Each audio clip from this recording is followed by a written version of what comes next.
The sting of humiliation is a cold, sharp thing.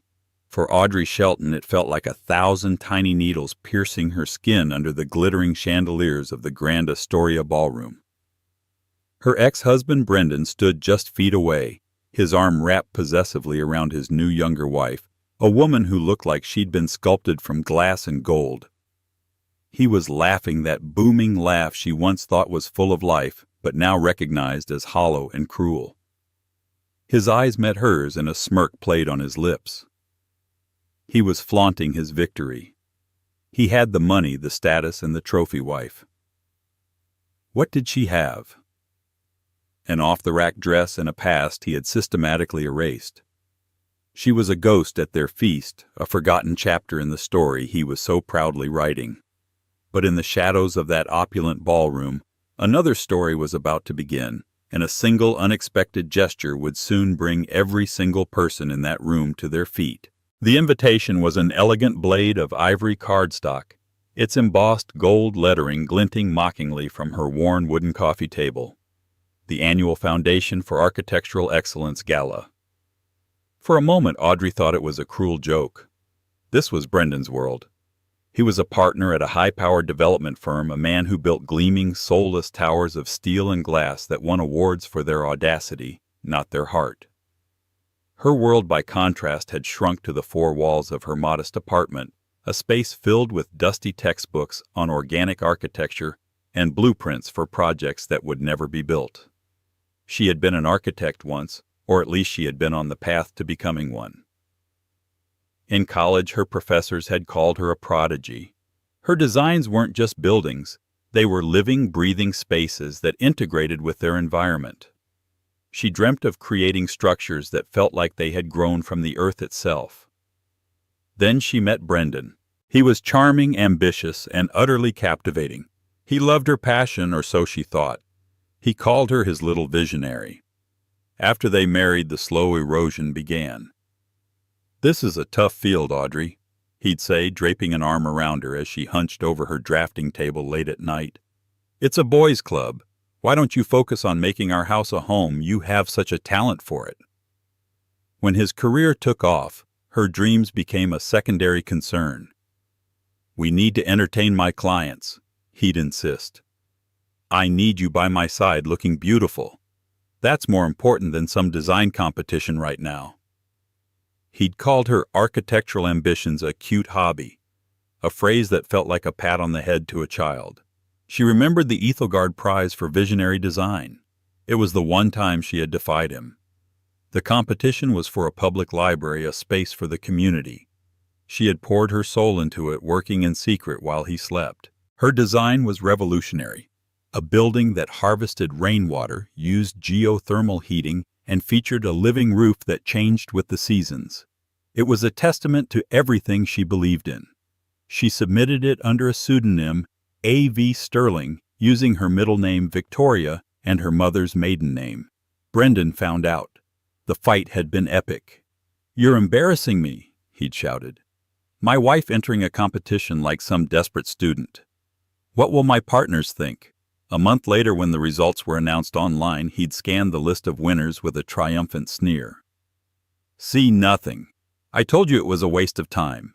Now can we please focus on what's important? My career." She had been so crushed that she never checked the results herself. She simply took his word for it and packed her blueprints away, locking a part of herself in that dusty portfolio. 2 years after that, he'd left her for Tiffany, a 24-year-old Instagram model whose only architectural interest was finding the best angle for a selfie in a luxury penthouse. The divorce was brutal. He claimed she'd contributed nothing to his success, and the judge, swayed by his high-powered lawyers, agreed. She walked away with next to nothing. Now this invitation. She picked it up, ready to tear it in half. Why would she go to watch Brendan be celebrated, to endure the pitying glances of their former friends? Her phone buzzed. It was her best friend Jenna, a landscape architect who had never liked Brendan. "Did you get it?" Jenna asked, her voice bright. "The invitation to my public execution." "Yes, it just arrived," Audrey said dryly. "You're going?" It wasn't a question. "I am absolutely not. I'd rather have a root canal." Listen to me, Jenna said, her tone shifting from cheerful to serious.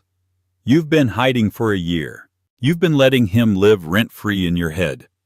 You are the most talented person I know, Audrey. You are not his starter wife or his failed artist or whatever other garbage he spun about you. You are Audrey Shelton, and you are going to that gala. You're going to hold your head high, have a glass of free champagne, and show him that his departure was not an ending, but a long overdue beginning. Audrey was silent, twisting the corner of the card in her fingers. The thought terrified her. I don't have anything to wear, she whispered, the excuse sounding feeble even to her own ears. You're in luck, Jenna shot back. I have a friend who works at a high-end rental boutique. She owes me a favor. We're going to find you a dress that will make that plastic trophy of his melt. Despite every instinct screaming at her to stay home, a tiny defiant spark ignited in Audrey's chest. Maybe Jenna was right. Why was she still hiding? She hadn't done anything wrong. She had loved a man who turned out to be a monster. It wasn't a crime. It was a tragedy. Going to that gala wouldn't be for him. It would be for her. A single night to reclaim her own narrative. Okay, she said, her voice barely audible. Okay, I'll go. Getting ready felt like preparing for battle. Jenna was a force of nature, pulling Audrey through the rental boutique with a determined glint in her eye. She dismissed dress after dress, too safe, too apologetic, too ex-wife. Finally, she pulled out a gown of deep emerald green silk. It was simple, elegant, and timeless. It had a classic cut that draped beautifully with a modest neckline and a slit that only showed when Audrey walked. This is the one, Jenna declared. It doesn't scream for attention. It commands it. When Audrey put it on, she barely recognized the woman in the mirror. For the past year, she had seen herself in shades of gray. Dressed in this vibrant color with her auburn hair swept into a soft chignon and wearing the simple pearl earrings that had been her grandmother's, she looked powerful. The dress wasn't armor. It was a revelation. It was a reminder of the woman she had been before Brendan had chiseled her down into a shape that suited him. The night of the gala, her stomach was a knot of anxiety. She took a taxi to the Grand Astoria, a landmark of old-world luxury that Brendan's firm was probably already petitioning to tear down and replace with a skyscraper. The entrance was a blinding flurry of camera flashes and flowing gowns. Celebrities, socialites, and the titans of the industry swept up the grand marble staircase. Audrey paid her taxi driver and took a deep breath, clutching her small borrowed purse. She felt like an imposter crashing a royal wedding. As she walked up the steps, keeping to the edge of the red carpet, she saw him. Brendan was preening for the cameras, his arm around Tiffany, who was wearing a dress that seemed to be made of strategically placed diamonds and not much else. It was shockingly expensive and left nothing to the imagination. Brendan beamed, whispering in her ear, making her giggle. They were the king and queen of the ball. Audrey slipped past the press line, her heart hammering against her ribs. She gave her name at the door and was handed a program. Her hands were trembling. Inside the ballroom was breathtaking. A sea of elegantly dressed people mingled under chandeliers that dripped with crystals like frozen waterfalls. A string quartet played softly in the corner. The air buzzed with power, money, and ambition. She made a beeline for the bar at the far end of the room, hoping to find a quiet corner where she could observe without being observed. She ordered a glass of champagne, the bubbles doing little to calm her nerves. From her vantage point, she had a clear view of the room, and there they were holding court in the center of it all. Brendan looking impossibly handsome in his custom-tailored tuxedo, and Tiffany dazzling and animated, touching his arm possessively. People flocked to them, laughing at Brendan's jokes, complimenting Tiffany's dress. Audrey took a sip of her champagne, the cold liquid a stark contrast to the burning in her chest. This was a mistake, a colossal mistake. She shouldn't have come. She was a relic from a past life, a ghost haunting the edges of Brendan's new shiny existence. Every laugh from his circle felt like a jab. Every admiring glance thrown Tiffany's way was a fresh twist of the knife. She saw a few familiar faces. People who had been their friends, who had come to their home for dinner parties she had painstakingly cooked and hosted. They saw her too. She could see the flicker of recognition followed by a quick, awkward glance away. They had chosen their side. She was about to drain her glass and make a quiet escape when a voice she had hoped never to hear again cut through the noise. "Well, well, look what the cat dragged in." She froze, her back rigid. She didn't have to turn to know who it was. The smug, condescending tone was unmistakable. Slowly she turned to face him. Brendan stood before her, Tiffany clinging to his arm, her blue eyes scanning Audrey with a look of bored disdain. "Brendan." Audrey said, her voice steadier than she felt. "Tiffany." "I have to admit, I'm surprised to see you here," Brendan said, a cruel smirk playing on his lips. "I didn't think this was really your scene anymore." He gestured vaguely at her, his gaze sweeping over her dress with mock appreciation. "You clean up nicely, though. For a moment there, I almost didn't recognize you." The insult wrapped in a flimsy compliment landed exactly as he intended. He was reminding her of her new lower station in life, of the days she spent in jeans and old sweaters, too heartbroken to care about her appearance. Tiffany let out a delicate, tinkling laugh. "Oh, Brendan, be nice," she cooed, though her eyes were anything but. She looked Audrey up and down again. "That's a lovely color on you. Vintage, isn't it?" The word vintage was pronounced as if it meant second-hand and pathetic. Audrey's grip on her champagne flute tightened. "It's classic," she replied, her voice level. A few of Brendan's colleagues and their wives had drifted over, drawn by the scent of drama. They formed a semicircle, their faces a mixture of pity and morbid curiosity. The stage was set. Audrey was always the quiet, artistic type, Brendan explained to the small audience, placing a patronizing hand on her shoulder for a brief moment before letting it drop. "This is my brilliant Audrey, my starter wife."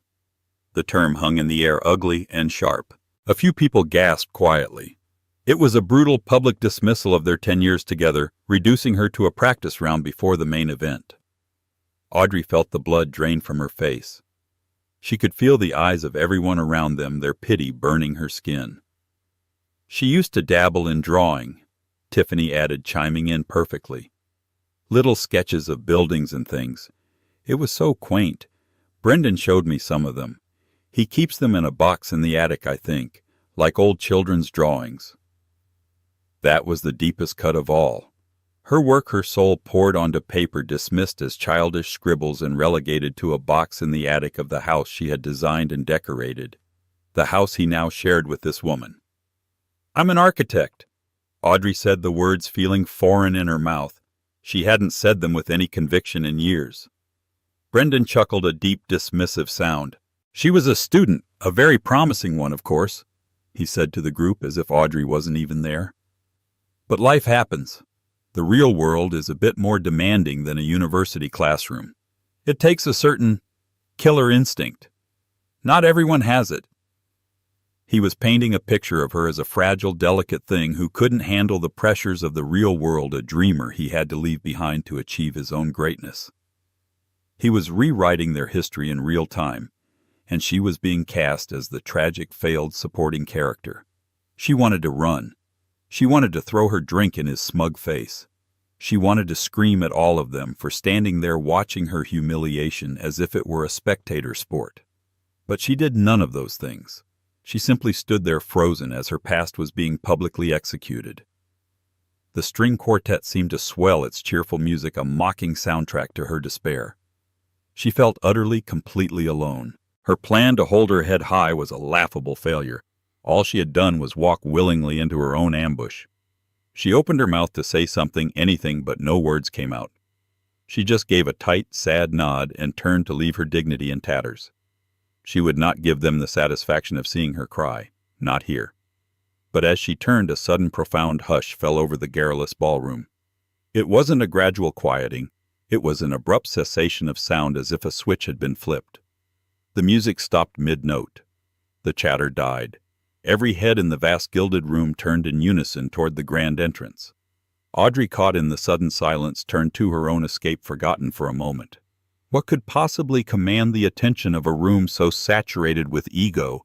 Framed in the grand archway of the ballroom was a man who seemed to carry his own center of gravity. He was older, perhaps in his late 60s, with a mane of silver hair swept back from a sharp, intelligent face. He wore a simple, impeccably tailored black suit, no frills, no flashy watch, just an aura of immense, unshakable authority. Audrey didn't know who he was, but it was clear that everyone else did. Whispers erupted like wildfire through the silent room. "It's him." "I don't believe it. He never comes to these things." "That's Arthur Beaumont." The name registered even with Audrey. Arthur Beaumont was more than a billionaire.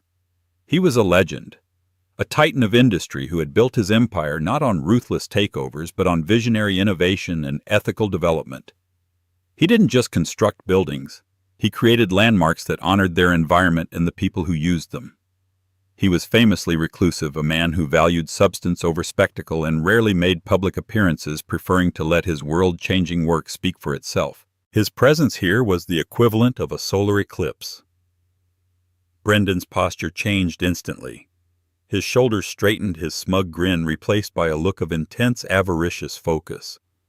This was the holy grail of networking. A single handshake with Arthur Beaumont could secure a career for life. "Beaumont," Brendan muttered almost to himself. He smoothed down his tie completely, forgetting about Audrey. "Tiffany, darling, stay close. This is our chance." Mr. Beaumont began to move into the room, flanked by two discreet security guards. He walked with a quiet, deliberate confidence, his piercing gray eyes scanning the crowd, not with arrogance but with a palpable sense of purpose. He wasn't here to mingle. He was looking for something. Or someone. The most powerful people in the room, CEOs and development moguls who were used to being the center of attention, began to subtly reposition themselves, trying to place themselves in his path. It was a slow-motion dance of sycophants. They were like iron filings being drawn to a powerful magnet. Brendan was no exception. Grabbing Tiffany's hand, he began to move through the crowd, his intention clear. He was going to intercept Arthur Beaumont. Audrey watched, a detached observer now. Her own humiliation seemed trivial in the face of this massive shift in the room's energy. Brendan managed to position himself perfectly just as Beaumont was passing the central fountain. "Mr. Beaumont, sir," Brendan began, his voice oozing a practiced, confident charm. "Brendan Walsh from Sterling Walsh Development. It's a true honor." He extended his hand. Beaumont paused, his sharp eyes flicking to Brendan's outstretched hand, then to his face. He gave a curt, almost imperceptible nod and shook the hand briefly, his grip firm and his expression unreadable. "Mr. Walsh," he said, his voice a low, gravelly baritone that commanded silence. "We're the firm behind the new Titan Tower downtown." Brendan pressed on, desperate to make an impression. "I'm sure you've seen the—" "I have." Beaumont cut him off, his tone flat, betraying no interest. His eyes were already moving again, continuing their methodical scan of the room, passing over the sea of eager, important faces. It was clear he was not interested in Brendan or his tower. The dismissal was subtle but absolute. Brendan's face fell, the confident smile faltering for a second before he replaced it with a strained one. He had been weighed, measured, and found wanting in less than 10 seconds. Audrey felt a strange, detached sense of vindication. She watched as Beaumont's gaze swept past the mayor, past a famous actress, past the heads of the city's largest banks. His eyes were intelligent, discerning, and they held a look of profound, almost weary patience. He was a man searching for a needle in a haystack of mediocrity. And then his search stopped. His eyes from across the crowded, cavernous room locked directly onto hers. Audrey's breath caught in her throat. It had to be a mistake. He must be looking at someone behind her. She instinctively glanced over her shoulder, but there was only a large potted palm and a waiter carrying a tray of drinks. She looked back. His gaze hadn't moved. It was fixed on her with an unnerving intensity. The powerful, enigmatic Arthur Beaumont was looking right at her. And then, to the utter astonishment of every single person in the ballroom, he began to walk in her direction. Time seemed to slow down. As Arthur Beaumont moved, a path cleared before him. The throng of socialites and power brokers who had been so desperate for his attention moments before now parted like the Red Sea. They stared slack-jawed as this legendary figure strode past them, his focus unwavering. He wasn't just walking in her general direction.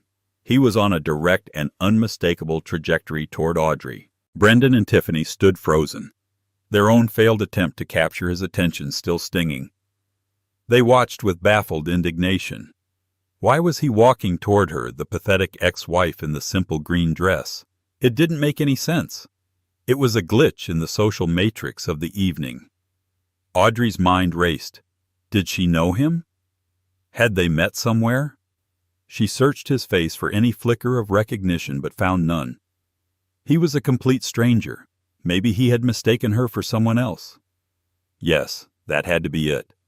She was about to try to shrink back into the shadows to disappear before he reached her, and the inevitable awkward correction occurred. But she couldn't move. She was pinned by the intensity of his gaze. There was no doubt or confusion in his eyes. There was only a look of dawning profound discovery. He came to a stop directly in front of her, ignoring the stunned silence of the room and the gawking faces of Brendan's circle. He was taller than she had expected, and up close his presence was even more formidable. He studied her face for a moment, a flicker of something unreadable in his eyes. "Forgive the intrusion," he said, his voice quiet but carrying clearly in the hushed room. It was a voice accustomed to being listened to. "I know this is an unusual question, but I have been searching for someone for a very long time." Audrey could only knot her throat too tight to speak. Her heart was pounding a frantic rhythm against her ribs. He looked at her, truly looked at her in a way no one had in years. It wasn't the dismissive glance of Brendan or the pitying stare of their former friends. It was a look of deep, respectful inquiry. "Are you by any chance A.V. Sterling?" he asked. The name, her secret name, the one she had buried under years of pain and regret, hit her like a physical blow. A.V. Sterling, the ghost of the architect she was supposed to be. How could this man possibly know that name? Brendan, standing just a few feet away, heard it. His head whipped around, his eyes wide with disbelief. A.V. Sterling. He knew that name. It was from the competition. The one he'd told her she'd lost. The one he'd mocked her for. Audrey stared at the billionaire, her mind reeling. She couldn't find her voice. All she could do was give another small, almost imperceptible nod. A slow smile spread across Arthur Beaumont's face. It was a smile of pure, unadulterated relief and triumph, a smile that transformed his stern features, making him look years younger. "I knew it," he breathed, his voice filled with a genuine, heartfelt awe that silenced the few remaining whispers in the room. "I knew I would find you eventually." He held out his hand, not for a handshake, but palm up, an invitation. Hesitantly, Audrey placed her trembling hand in his. His grip was warm and firm, a steady anchor in the dizzying swirl of her emotions. And then, in front of the entire glittering assembly of New York's elite, in front of her arrogant ex-husband and his vapid new wife, the legendary Arthur Beaumont did something no one could have ever predicted. With a grace that belied his age and power, Arthur Beaumont brought Audrey's hand to his lips. He didn't just peck it, he bowed his head in a gesture of profound, almost reverent respect, and placed a gentle, deliberate kiss on her knuckles. "It is the greatest honor of my career to finally meet you, Ms. Sterling," he said, his voice resonating with sincerity. He straightened up, but he did not release her hand. "Your work is not just architecture. It is poetry cast in stone and light." For a full second the room remained utterly silent, suspended in a state of collective shock. Brendan's face was a grotesque mask of confusion, his jaw hanging open. Tiffany looked as if she had been slapped. Then a sound started at the back of the room. It was a single person, an older architect with a reputation for being a purist, who began to clap. He was followed by another, then a dozen more. The applause spread through the ballroom like a tidal wave growing from a ripple into a deafening roar. And then the unthinkable happened. That same old architect, as if compelled by an unspoken command, rose from his seat. An elderly woman at a nearby table, a celebrated philanthropist, followed suit. In a slow, cascading wave, every single person in that ballroom who was seated got to their feet. Those who were standing like Brendan and his circle were suddenly the lowest people in the room. Everyone stood. They weren't just applauding, they were giving a standing ovation. To her. To Audrey. The sound was thunderous, washing over her, shaking her to her core. It was a validation so total, so public, and so overwhelming that she felt tears welling in her eyes. The Ethelgard Prize. Beaumont explained, his voice low and meant only for her, though everyone was straining to hear. I was the head judge that year. Your submission for the community library. It was anonymous, of course, but it was a masterpiece. A perfect fusion of humanism and environmental design. It won unanimously. We tried to contact the winner, but the entry was submitted through a P.O. box that was closed shortly after. The creator never came forward. He looked at her with genuine bewilderment and admiration. We have been searching for A.V. Sterling for 5 years. Why did you hide? Why did you never claim your prize? The question hung in the air. Audrey's gaze flickered for a fraction of a second to Brendan.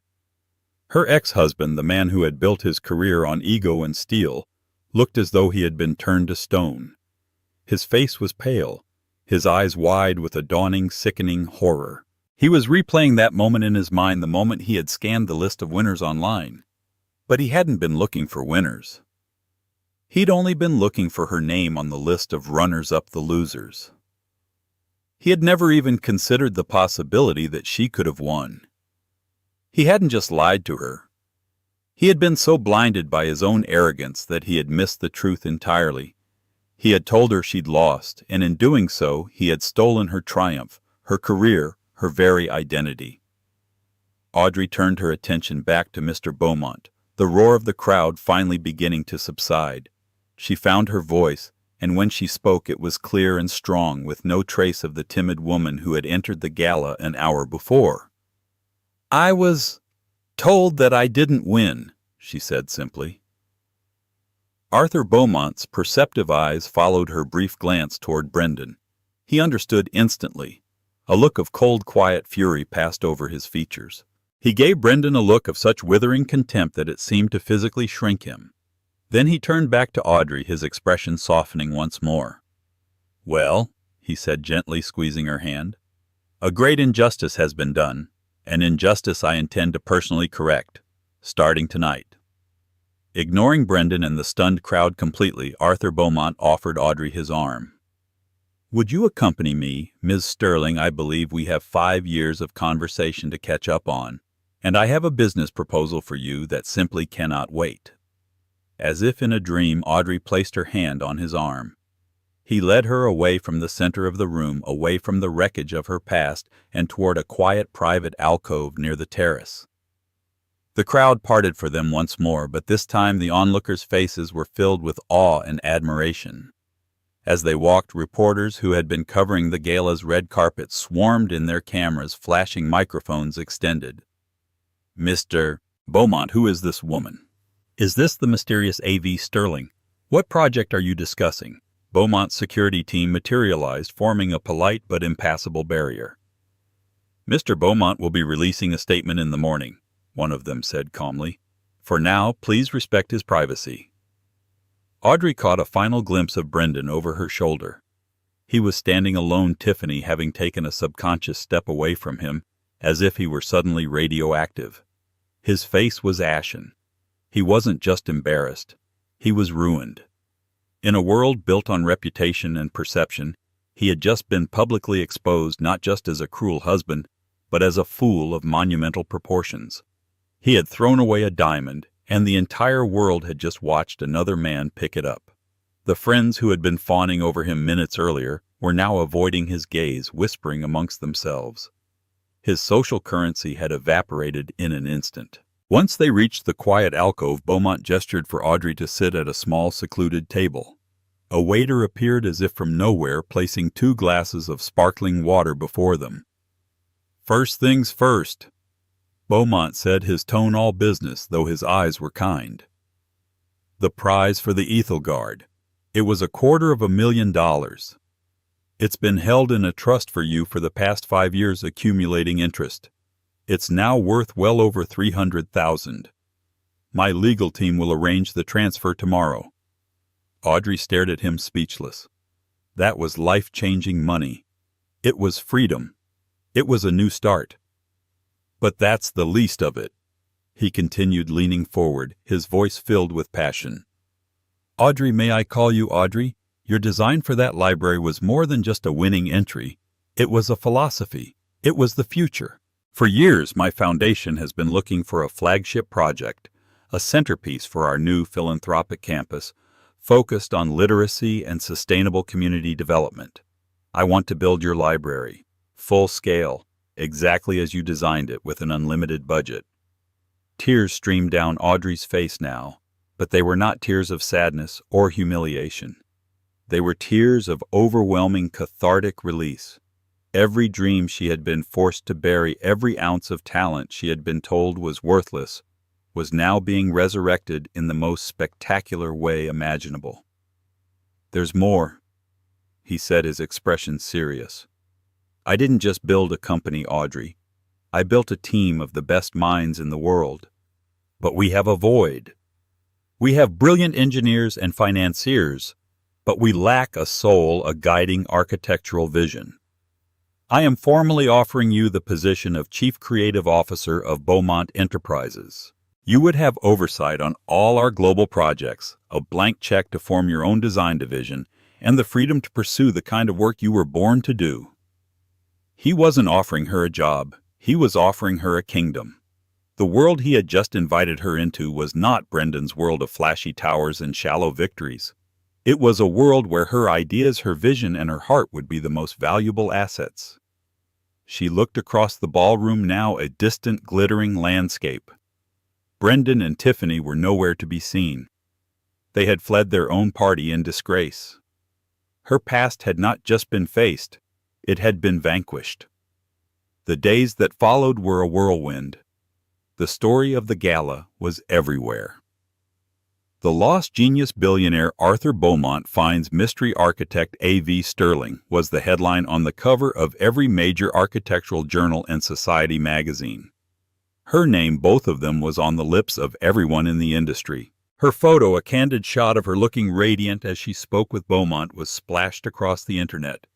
Brendan tried to call. The first voicemail was left the morning after the gala. He sounded frantic, desperate. Audrey, honey, it's me. I am so sorry. I made a mistake. A terrible mistake. I never looked at the winners list. I just assumed. We need to talk. This is incredible news for us. The us was laughable. She deleted the message without a second thought. The second voicemail came a day later. His tone had shifted to indignation. Are you seriously not going to call me back?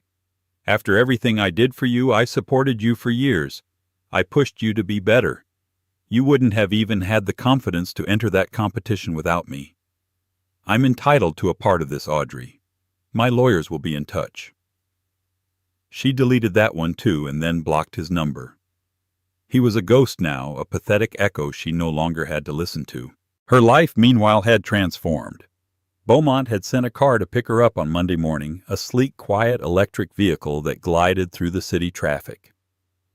It took her not to a stuffy office, but to a beautifully designed penthouse suite at a hotel he owned, which he had converted into a temporary design studio for her. It was filled with state-of-the-art equipment, every book she had ever wanted to own, and a stunning view of the city skyline. Your new headquarters, Beaumont had said with a smile when he met her there, until your permanent office, which you will of course design yourself, is ready.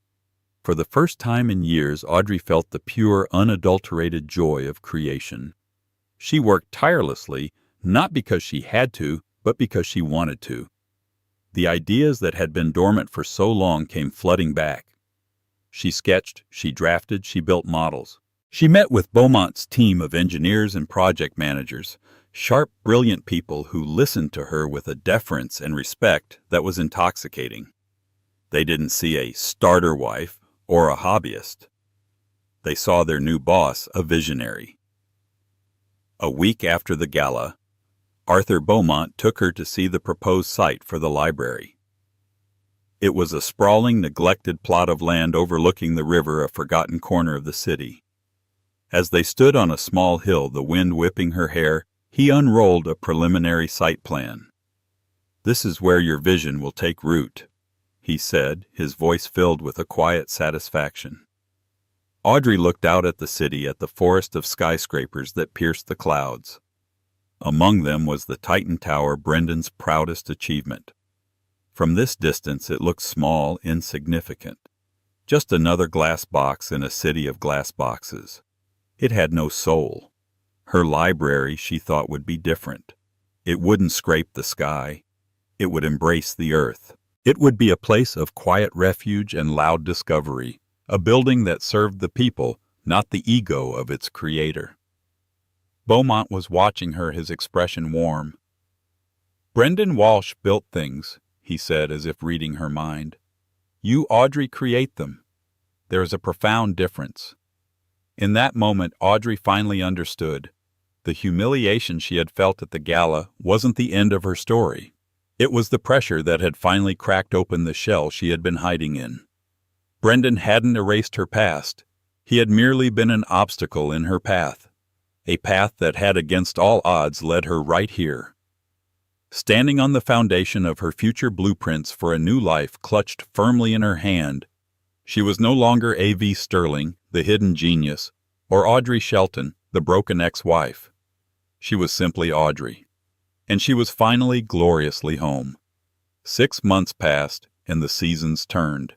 Autumn's chill gave way to the quiet blanket of winter, which in turn yielded to the vibrant promise of spring. For Audrey, it was a season of unprecedented growth. She was no longer just Audrey Shelton, the woman scorned, or A.V. Sterling, the name whispered in awe. She was Audrey Sterling, Chief Creative Officer of Beaumont Enterprises, a name she had legally reclaimed, blending her past and her future into a single powerful identity. The site overlooking the river was no longer a neglected patch of earth. It was a hive of meticulous activity, cleared and graded in preparation for the birth of a landmark. Today was the groundbreaking ceremony for the Beaumont Sterling Library of Light. It was a major city event attended by the mayor, city council members, philanthropists, and a throng of press. Audrey stood at a podium, the gentle spring breeze tugging at the lapels of her sharp, elegant navy blue pantsuit. She looked out at the sea of faces, her confidence a quiet, steady flame. Arthur Beaumont sat in the front row looking at her with an expression of paternal pride. "A building is more than just a structure," Audrey began, her voice clear and resonant, amplified by the microphone. "It is a vessel for our hopes. It is a testament to our values. It can be a cage or it can be a key. For years, I believed my own voice was meant for the quietest of rooms, for blueprints that would never see the light of day. I was taught to believe that a dream was a fragile, frivolous thing easily packed away in a box and forgotten in an attic." Her eyes scanned the crowd, and for a fleeting moment she saw them. Standing at the very back behind the last row of chairs were Brendan and Tiffany. They were a ghost image of the power couple from the gala.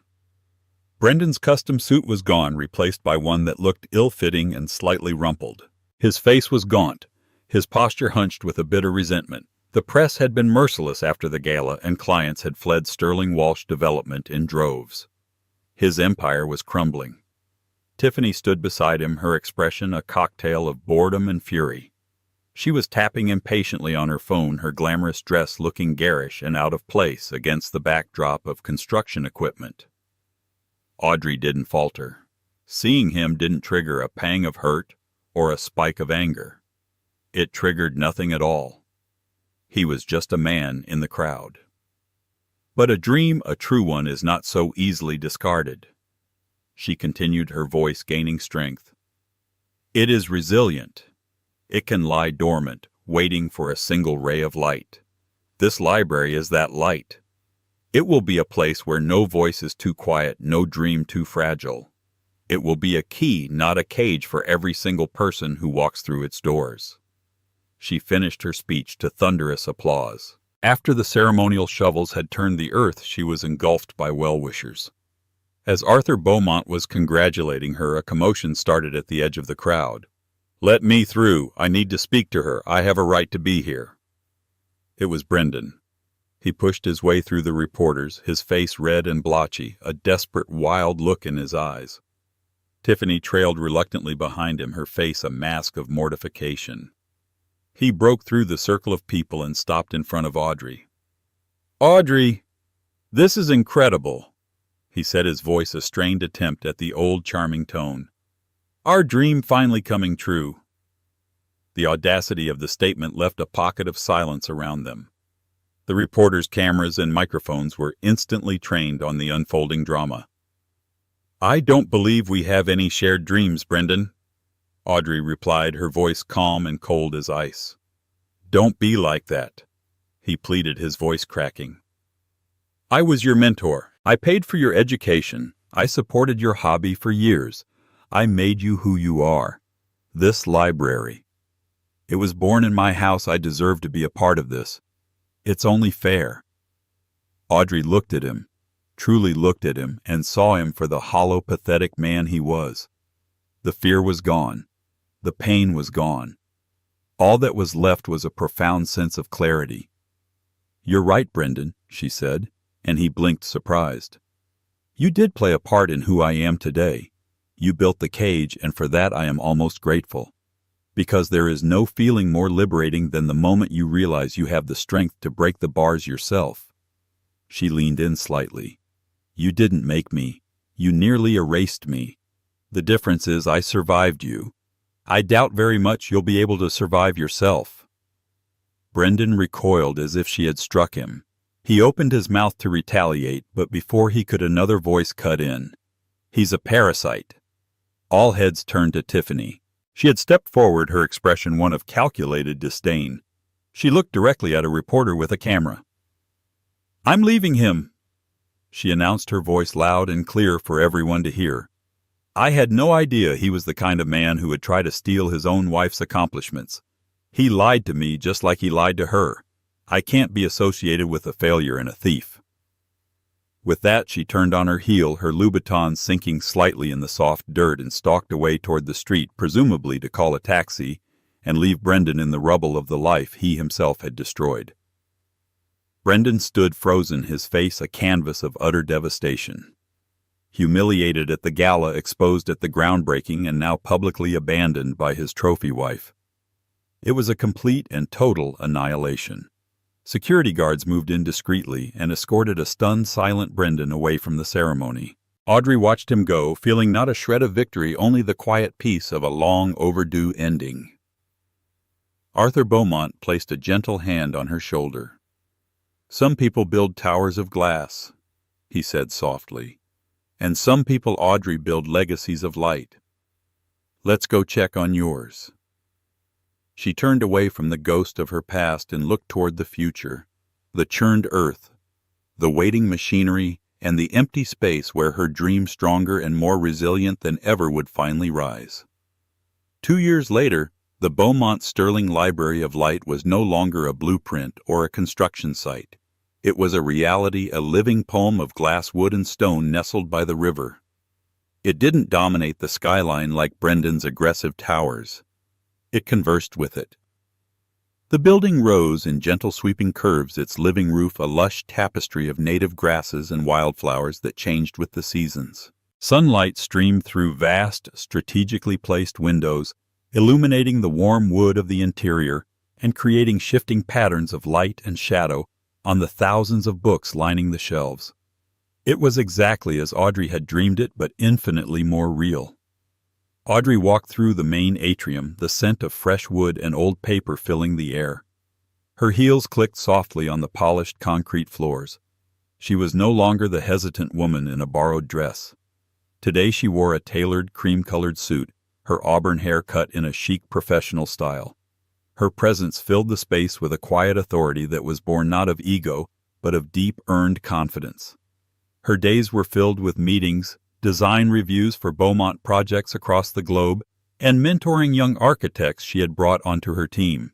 She was not just building structures, She was building a new culture at the company, one founded on vision, collaboration, and integrity. Her relationship with Arthur Beaumont had evolved into a partnership of profound respect and deep affection. He was her mentor, her champion, and her closest friend. They shared a passion for creating spaces that served humanity, a silent understanding that transcended words. There was a quiet romance to their partnership, not one of fiery passion, but of two brilliant minds and kindred spirits finding solace and strength in one another. One afternoon, as she was reviewing the final lighting installations in the children's wing, her assistant, a bright young architect named Maria, approached her with a tablet. "Audrey, I'm sorry to interrupt," Maria said hesitantly, "but I thought you might want to see this. It's trending on a few financial news sites." On the screen was an article with a grainy, unflattering picture of Brendan Walsh. The headline read, "Disgraced Developer. Brendan Walsh files for Chapter 7 bankruptcy. Sterling Walsh assets to be liquidated." The article detailed the complete collapse of his firm, citing a catastrophic loss of investor confidence and a string of failed projects. It mentioned his acrimonious and very public divorce from Tiffany and a series of lawsuits from former clients. At the end of the article, a single bleak sentence stood out. "Mr. Walsh is reportedly now living in a small rented apartment in New Jersey, having lost his properties in the city." Audrey read the words and felt a surprising lack of emotion. There was no joy, no schadenfreude, no lingering anger. It was like reading a footnote from a history book, a chapter that was so thoroughly finished it had lost all power over her. Brendan's fate was a consequence of his own choices, a tower of arrogance that had finally collapsed under its own weight. She had not pushed him. She had simply outgrown him. "Thank you, Maria," Audrey said, handing the tablet back. "It's old news." Maria smiled, understanding completely. The evening before the library's grand opening, Audrey stood with Arthur on the building's main terrace overlooking the glittering expanse of the city as dusk settled.